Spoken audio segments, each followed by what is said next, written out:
C'est quelque chose de mystérieux, l'éveil. Et on ne peut pas savoir si vraiment une personne est parfaitement illuminée ou non. Non. Parce qu'une personne peut très bien s'être éveillée sans pour autant avoir eu une réalisation parfaite et intégrée dans sa personne. Ce sont différentes choses. Je pense qu'aujourd'hui, il y a beaucoup de personnes éveillées, moins de personnes qui ont profondément réalisé qu'est-ce que cet éveil est, et encore moins des personnes qui ont parfaitement intégré cette réalisation dans leur vie, dans leur vie de tous les jours, en esprit, en corps, et ainsi de suite. S'éveiller est une chose. Comprendre qu'on est vraiment cette conscience et de vivre sa vie à partir de la conscience véritable sont des choses totalement différentes.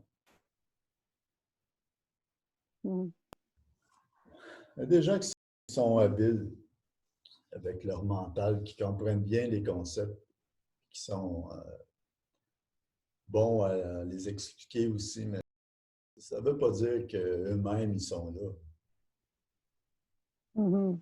Oui.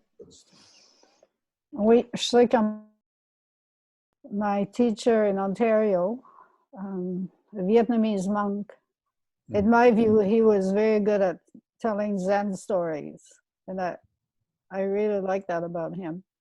And he had a certain level of enlightenment, but his behavior didn't always match what he was saying. So, yeah. That was a hard one for me. I was trying to figure it out. Finally, I had to get out. Souvent, tu vois ça quand on leur présente des opportunités de gain et de pouvoir et de tentation comme telles, que tu vois où est-ce qu'ils sont vraiment dans leur propre processus d'intégration de leur éveil. Si tout processus d'intégration a pris place, ce qui n'est pas nécessairement le cas non plus.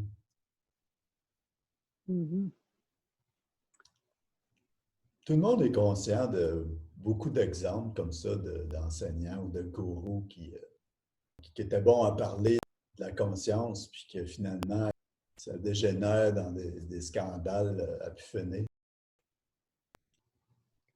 Des fois, moi, quand je vois ça, je suis comme... il y a une partie de moi qui veut supporter les enseignements comme tels, mais en même temps, c'est pas comme si j'ai le désir de faire partie de ce signe-là. Mais le fait demeure que pour des gens qui veulent vraiment aller au bout non seulement de l'éveil, mais de la compréhension, de l'intégration de cet éveil et de l'application de cet éveil, à un moment donné, c'est sûr que être près d'un être qui a parcouru ce chemin est préférable. Ça t'évite beaucoup de tâtonnements et d'erreurs aussi. Ça, c'est sûr. Parce qu'une personne qui a fait le chemin va voir exactement où tu es et peut t'aider en ce sens. Ça dépend de chacun aussi, ça dépend de la personne, ça dépend de ta propre volonté de vouloir aller à fond là-dedans aussi. Oui. Jusqu'à maintenant, moi, je me rends compte que la plupart des gens qui viennent ou qui sont venus cherchaient quelque chose. Puis c'est quelque chose, la plupart l'ont trouvé, mais de là à avoir des éveils et de parfaitement comprendre c'est quoi la nature de cet éveil et d'arriver à une place où une personne est capable de l'intégrer dans sa vie, c'est autre chose. Ça ne veut pas dire que parce qu'une personne s'éveille qu'à partir de ce moment-là, ta vie devient plus facile. Le fait est que ta vie va être plus difficile. Les possibilités de souffrir davantage aussi se présentent, comme les possibilités de tomber, de se lésionner aussi. Donc, c'est comme si intuitivement, une personne sait jusqu'où elle peut aller. Et à un moment donné, quand elle trouve ce qu'elle cherchait, elle laisse tomber la quête spirituelle. Des fois aussi, c'est comme si une personne régresse des vieilles habitudes ou des vieux désirs refont surface puis prennent possession de la personne pendant un nombre de temps,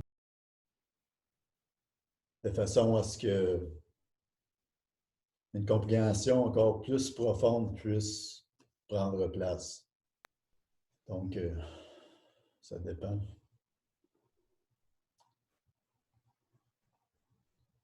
Mais c'est pas quelque chose de nécessairement facile. C'est facile d'avoir des éveils, c'est facile de trouver les enseignements autour de ça, mais c'est une autre chose de devenir un avec la quête spirituelle comme telle. Il n'y a pas grand monde qui sont là, à vrai dire.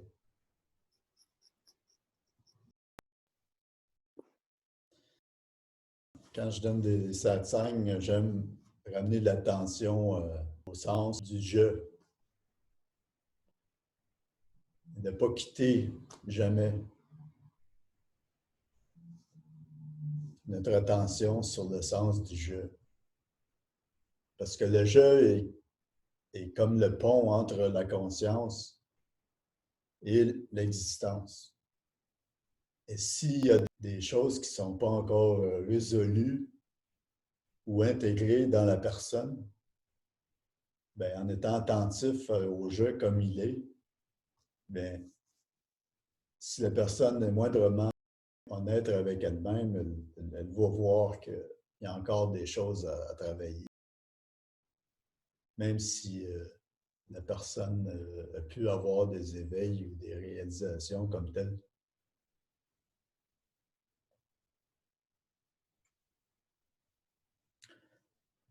Donc, l'idée, c'est de rester plus fidèle au chemin que de se soucier de l'arrivée. Oui. Oui, l'éveil, c'est toujours dans le moment. Non, c'est ça. C'est pas dans le futur. Non. C'est ça qui est difficile pour pour l'ego, for the mind. Pour la cervelle, elle n'aime pas ça. La cervelle, elle aime avoir des paquets. Hier, aujourd'hui, demain, un petit paquet. Ouais. Comme si aussi le présent n'est jamais assez.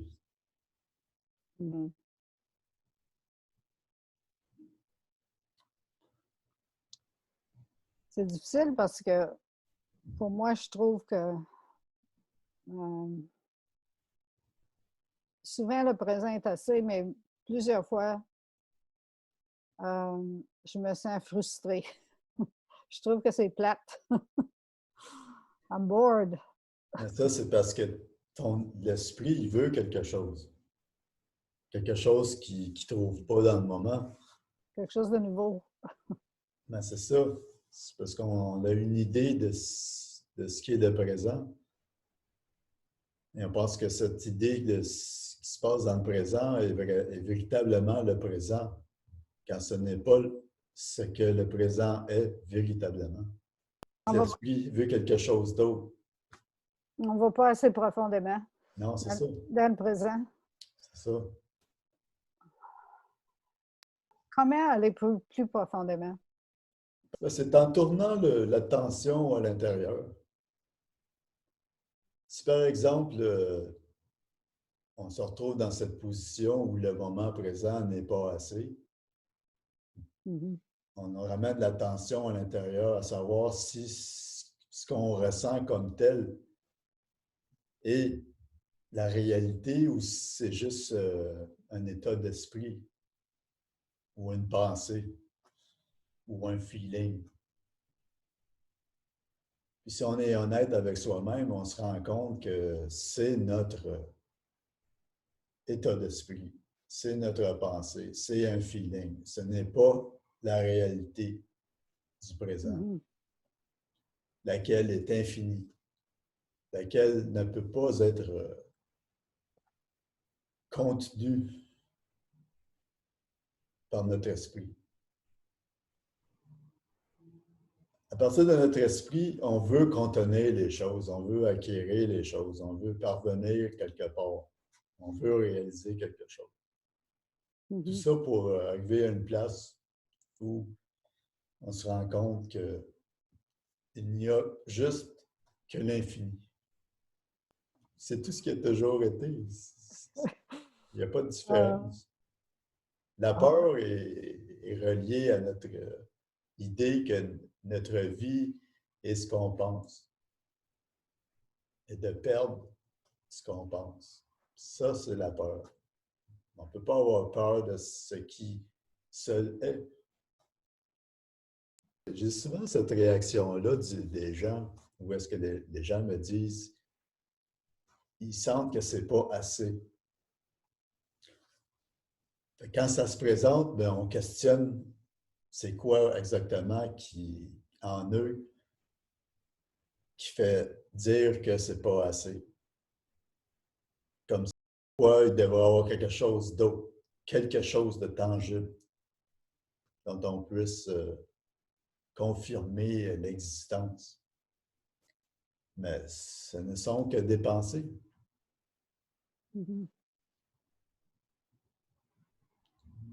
Oui, il y a une sensation,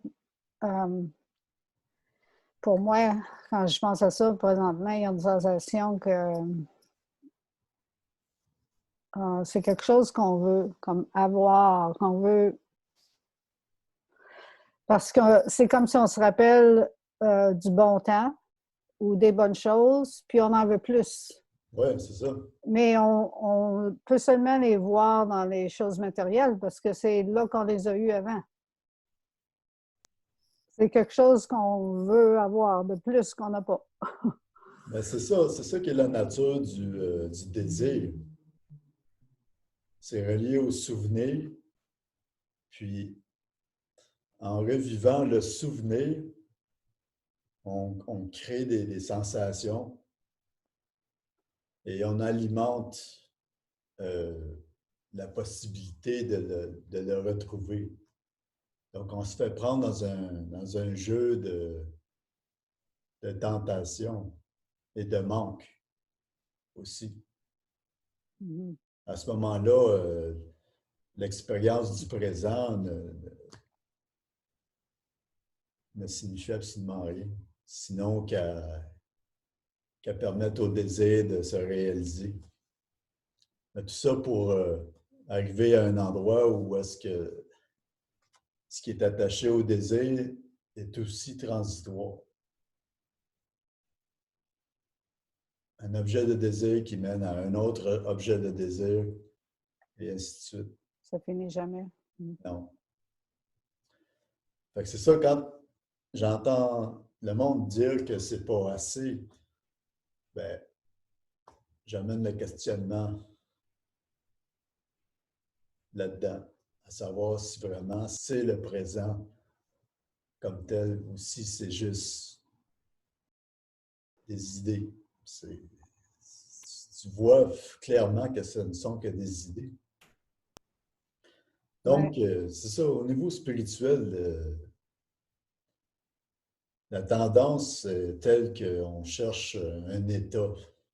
On va arriver à un endroit, Mhm. au même titre que la réalisation de désirs, de plaisirs du passé. Moi, mes enseignements, ils ne procurent pas ces plaisirs-là. Non, vous ne donnez pas de chocolat à personne. Ah, Non.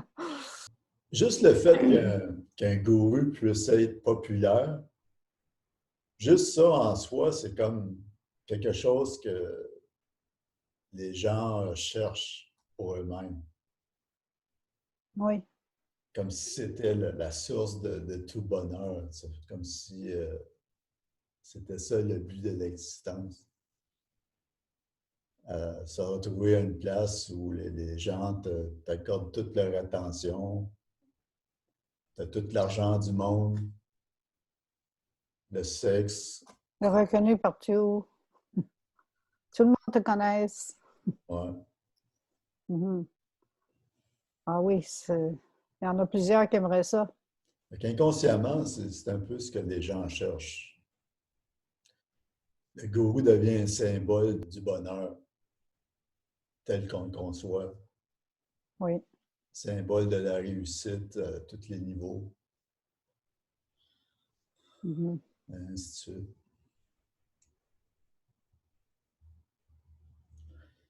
Moi, je n'enseigne pas pour devenir quoi que ce soit. Je n'enseigne pas pour attirer l'attention. Ce que j'ai fait jusqu'à maintenant, ça a été totalement naturel et spontané. Mhm. À savoir Oui. où est-ce que ça va aller, ça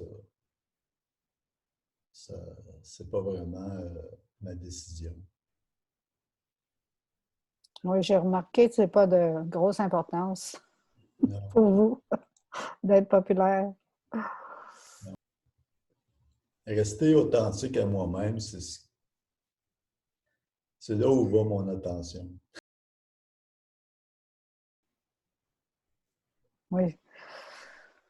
Ouais, c'est pour ça que c'est bon d'avoir un teacher ou un gourou d'une façon. Quelqu'un qui est capable de nous rediriger tout le temps parce qu'on se perd. Les Non, c'est ça. habitudes sont fortes parce que, et on oublie aussi, on a comme une amnésie. Là, vous me dites des choses, là, je comprends, j'entends, je vois que c'est vraiment ça. Mais demain ou après-demain, peut-être que c'est parti. Ben, c'est un long processus quand même. C'est une longue pratique. Il faut pratiquer. Il faut constamment regarder, puis voir ce qui est, puis admettre ce qui est vu, sans en faire une montagne non plus, Mhm. de façon à maintenir un feu. Oui, ça devient un peu décourageant parce qu'on pense toujours en termes de temps. Parce qu'on dit, OK, ça fait 10 ans, ça fait 20 ans que je pratique. Puis, qu'est-ce que ça donne? J'en ai envie de tout tirer ça à l'eau des fois. Des fois, j'ai l'impression que pourquoi que je fais ça donc? C'est quoi que je cherche en fait? Puis Non, c'est c'est ça. ça, je me conte des histoires parce que je vois là clairement que quand je dis pourquoi que je fais ça, tu vois, le drette là, c'est pas tout à fait correct. Mais je me conte des histoires et je les crois. Aïe, aïe, aïe. C'est un exercice. Ouais.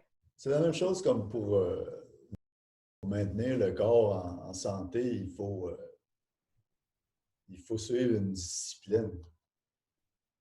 C'est une pratique. Au moment où tu arrêtes, le corps il perd son élan, sa vitalité et sa santé.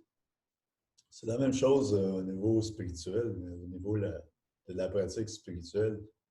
C'est l'exercice et la pratique qui doit être maintenu. C'est ça qui nous apporte le bien-être en soi. C'est pas l'arrivée. Mhm. Surtout au niveau de l'existence, au niveau de cet être humain. Il n'y a pas de fin à l'expansion et de la conscience comme telle, de la réalisation. Ça continue toujours. Il y a toujours des plus grands éveils, de plus grandes réalisations, de plus grands processus d'intégration de ces nouvelles réalisations aussi. Mhm. C'est pas comme si ça arrête à un moment donné. C'est Mhm. sûr qu'il y a un niveau de balance qui s'installe graduellement avec la pratique comme telle. C'est ce que je peux confirmer dans ma propre existence. Mais en termes de profondeur, ça finit jamais. Mhm. Même d'humilité aussi. C'est comme si l'esprit devient de plus en plus rapide à se percevoir comme il est et à laisser aller les tendances du moi. Mais c'est pas comme si il y a un point d'arrivée comme tel. Mhm.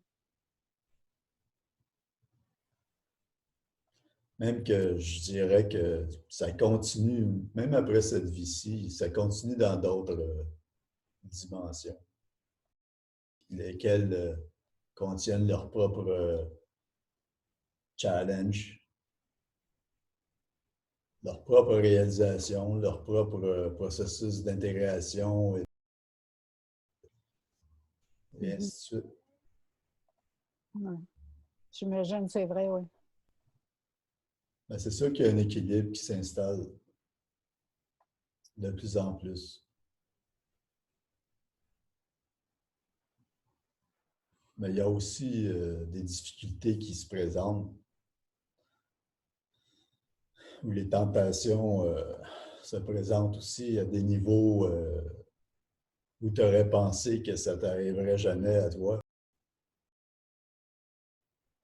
Comme je suis sûr, dans beaucoup de cas de ces gourous-là, ils étaient authentiques,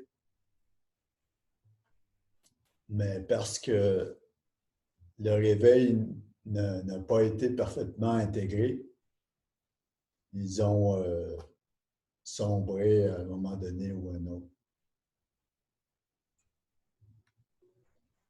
avec Mhm. les tentations qui se sont présentées à eux autres. Comme dans le cas de Goula qui s'est retrouvé à avoir du sexe avec ses étudiants, ça montre qu'il n'était pas au-dessus de ses cravings. Ses cravings ont pris le dessus, ce qui indique qu'il n'est pas tout à fait arrivé à un endroit d'intégration complète avec son éveil. Mhm. Même chose avec l'argent, le pouvoir. Tu sais, si quelqu'un vient à toi et te dit que si tu enseignes à tel endroit, on va te donner tant d'argent, tu vas devenir populaire. Mhm. Si à l'intérieur de toi, il y a encore du désir, c'est sûr et certain que ça va être difficile pour toi de ne pas sombrer à travers ces tentations-là. Parce que les tentations deviennent plus grandes. Mhm. Oui. Oui, plus qu'ils deviennent bien reconnus, plus il y a des, disons, pour les hommes, plus il y a des belles femmes qui veulent avoir, qui veulent être près de lui, les gens lui offrent de l'argent, plus que sont au-dessus de la pile. Oui, c'est ça. Ouais. C'est difficile de dire non. Ouais. C'est difficile de rester humble. J'ai pu voir ça aussi avec tout l'enseignement que j'ai donné jusqu'à maintenant. Mhm. Les gens en viennent à te voir d'une certaine façon. Ils projettent sur toi l'idée de ce qu'est un être réalisé. Mhm. Puis ils en viennent à vénérer cette image. Une personne comme moi qui enseigne ces choses-là, si je n'étais pas parfaitement honnête avec moi-même, je sombrerais sous la tentation de m'identifier à cette image-là et de m'en nourrir. Mhm. C'est très, très facile. Mhm. Même chose avec les femmes. Oui. Beaucoup de femmes qui venaient à moi ou qui s'imaginaient qu'il pouvait y Vous avoir êtes quelque en, chose de spécial. que vous êtes en amour avec, avec eux, avec elles. Mais c'est parce que les, les gens, pas juste les femmes, les hommes aussi, c'est ça, ils projettent quelque chose. Ils ont besoin, ils ont une image de ce que le bonheur peut être, ou la vie parfaite, ou leur rêve. Puis, quand ils voient une personne éveillée, il y a beaucoup de beauté là-dedans. Puis, les gens sont très attirés par cette beauté-là. Puis, alors, ils s'imaginent qu'ils sont en amour avec la personne plutôt qu'avec l'essence, euh, plutôt que les enseignements. On a de la difficulté à voir qu'on a la même chose en nous. On pense toujours que c'est ailleurs. C'est l'idée d'avoir quelque chose de tangible devant nous aussi. Mhm. Souvent dans les relations, les gens ils cherchent une relation parce que c'est comme si il y a l'idée que ce qu'on cherche est tangible, comme quoi la personne devant nous représente le bonheur qu'on cherche Mhm. quand c'est juste une projection. C'est pas la réalité. Oui, c'est difficile de vraiment comprendre ça en profondeur. Parce que notre société aussi nous encourage de ce côté-là. Partout. À la télévision, dans les magasins, dans les restaurants, dans les revues, dans les livres, ils encouragent ça partout, partout. Que c'est toujours en dehors de nous qu'on va trouver le bonheur. Que si on a telle chose ou telle personne, on va être heureux. Puis c'est la nature humaine, de toute façon, de regarder en dehors. Ouais. L'ego. Il paraîtrait qu'il faut vivre ça avant de se retourner et regarder à l'intérieur. Il faut assez souffrir en dehors pour finalement vouloir regarder à l'intérieur. Oui, c'est un processus inévitable. Mhm. Il y a moyen de faciliter le processus aussi. Mhm. C'est un processus qui doit prendre place. Mais c'est à savoir si le processus peut être fait avec plus d'intelligence qu'autre chose. D'où la pratique spirituelle. C'est pour ça que c'est important d'avoir un teacher spirituel parce que ça peut nous enlever beaucoup de... ça peut raccourcir le temps qu'on perd à regarder en dehors pour le bonheur.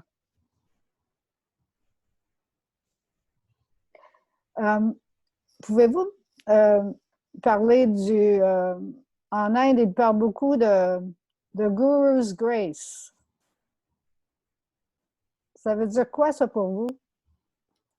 Quand la conscience est arrivée à un endroit d'éveil, de réalisation, d'intégration au niveau de l'individu, à ce moment-là, énergétiquement, il y a quelque chose de spécial qui émane. Souvent, c'est juste en étant autour de cette énergie-là qu'on a la possibilité de faciliter notre propre éveil. Mais le fait demeure que c'est tout un jeu de la conscience elle-même. Mm-hmm. On ne peut pas comprendre que la conscience comme telle puisse en même temps se connaître parfaitement, connaître sa propre éternité, sa plénitude, savoir quel est le début et la fin de toute chose, tout en incluant la possibilité de se connaître elle-même à travers différents stages de manifestation. Pour notre esprit, c'est comme si on n'est pas capable de le concevoir. C'est comme si ça ne fait pas de sens. Mm-hmm. Mais pour la conscience, c'est tout à fait simple, tout à fait possible.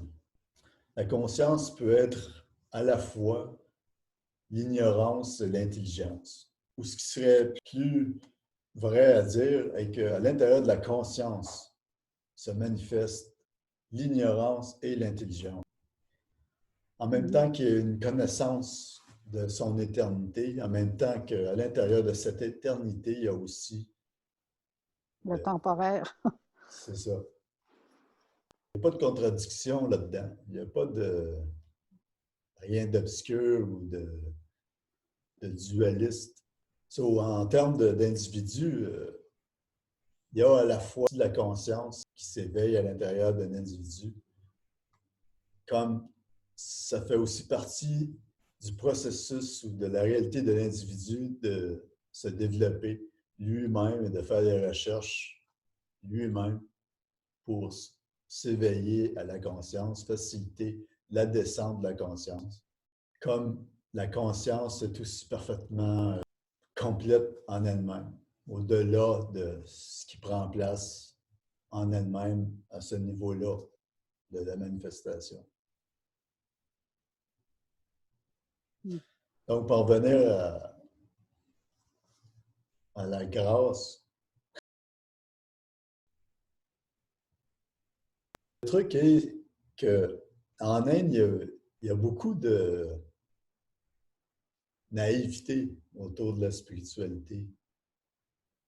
Comme par exemple, beaucoup de cette grâce a été vue comme avoir été transmise à travers beaucoup de gourous.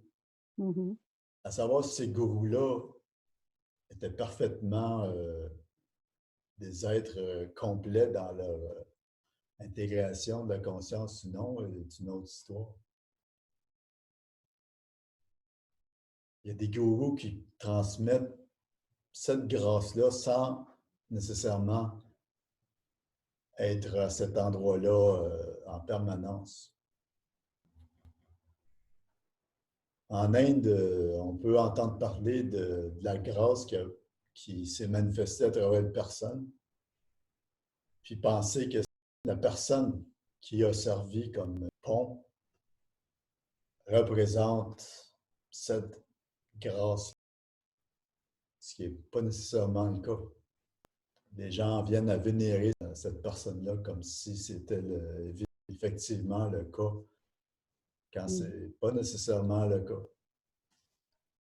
Comme j'écoutais un épisode de Papaji il y a une couple de jours, puis il donnait des entrevues à plusieurs personnes qui avaient une grosse réalisation avec Papaji.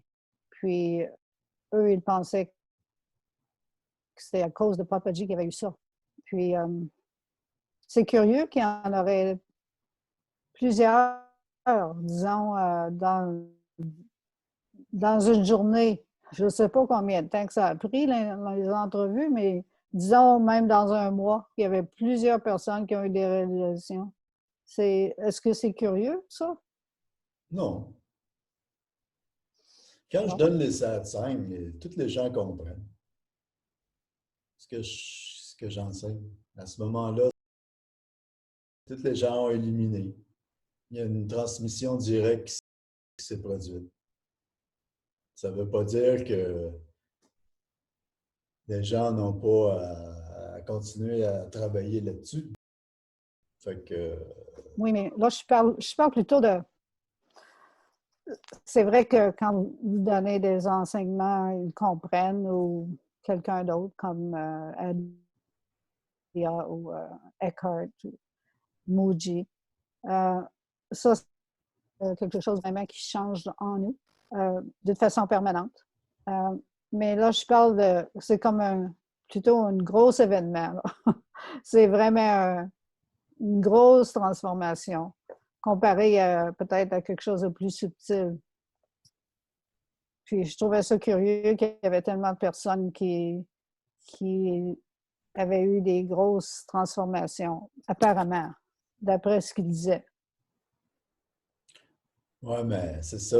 C'est comme si cette personne a un pouvoir extraordinaire. Là, si vous allez le voir, vous allez devenir éveillé tout de suite. Non, Vous n'aurez pas à travailler pendant des années et des années. non, non. Ça ne se fait pas de même. Non. Oh, ben c'est l'impression qu'il donne. Ouais, mais c'est ça. Faut pas se fier à ce qui se dit. Non. Non, ça fait partie du processus d'éveil de la conscience, de passer à travers les différents stages d'identification avec l'individu, d'ouverture à l'universalité de ce qu'elle est et finalement d'en venir à une intégration de cette universalité-là à l'intérieur d'un individu.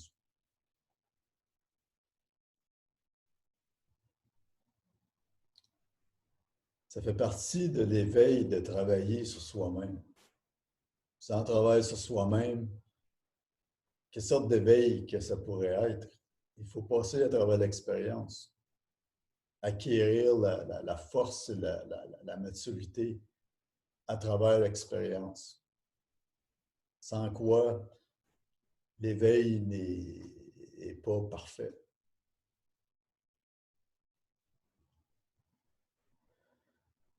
Maintenant, ça dépend aussi des vies passées, du travail qui a été fait dans d'autres vies passées.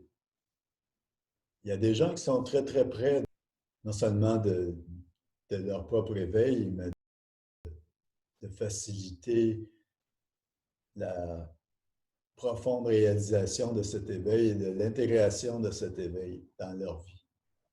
Beaucoup plus que la majorité du monde. Souvent, ces personnes-là sont dirigées par la vie vers un être parfaitement éliminé. Puis juste du fait de la proximité de cette rencontre, tout se fait très rapidement. Ça peut être dans un instant. Mm-hmm. C'est possible. Mais c'est vraiment de grandes exceptions, je dirais. Il ne faut pas se fier sur ce qui se dit autour parce que Bon, c'est bon d'en parler parce que moi, je suis très innocente dans ce côté-là. juste au niveau politique, toute la politique tourne autour de ce qui se dit, de ce que tu entends. Puis plus une information est distribuée, et le plus subtil elle est distribuée, plus ça affecte du monde et plus le monde en vient à penser de cette façon-là. Au niveau spirituel, c'est la même chose. Parce que c'est l'humain qui est à la base de tout ça. Il y a autant d'illusions, de manipulation, d'hypnotisme au niveau spirituel, sinon plus, qu'à un niveau très ordinaire, un niveau très mondain, un niveau très humain. Même que je dirais que les manipulations sont encore beaucoup plus subtiles au niveau spirituel qu'autrement.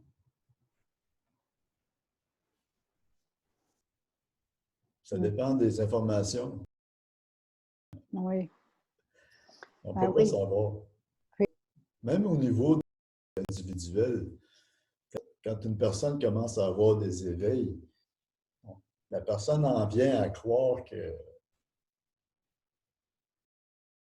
est la matérialisation de ces éveils-là, tout en agissant de façon totalement contradictoire avec ces éveils-là. Puis cette personne-là, elle ne peut même plus voir ces choses-là.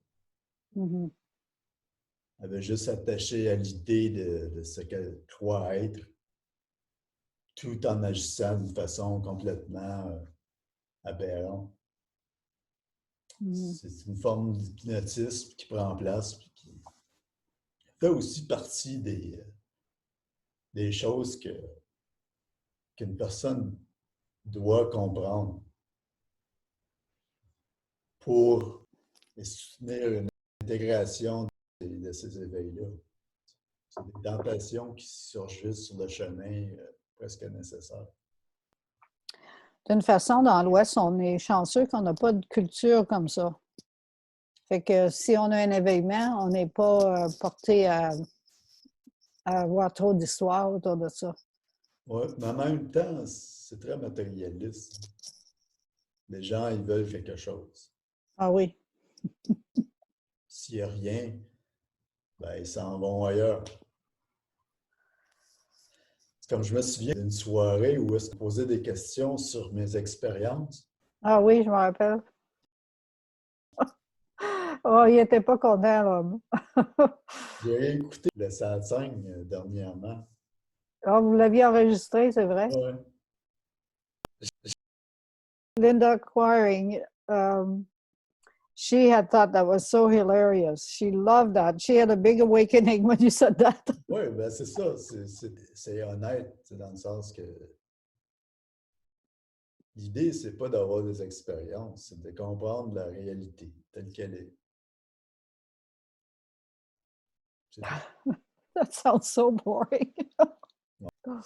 Ça, c'est ça. Il faut creuser dans les différentes couches de conditionnement pour justement s'en libérer de façon à ce que la grâce elle-même puisse bouger à travers et te permettre de vivre les éveils et de les intégrer aussi dans la vie de tous les jours. Mm-hmm. C'est toutes ces couches-là inconscientes qui doivent être ramenées à la surface et brûlées. Yes, yes, it seems endless. En même temps, c'est enfantin. Yeah, I mean, especially when we're not just in our heads about it, when we're talking to someone about it, it seems to bring more light into it. And then you can laugh at it. The whole thing. It is a big game.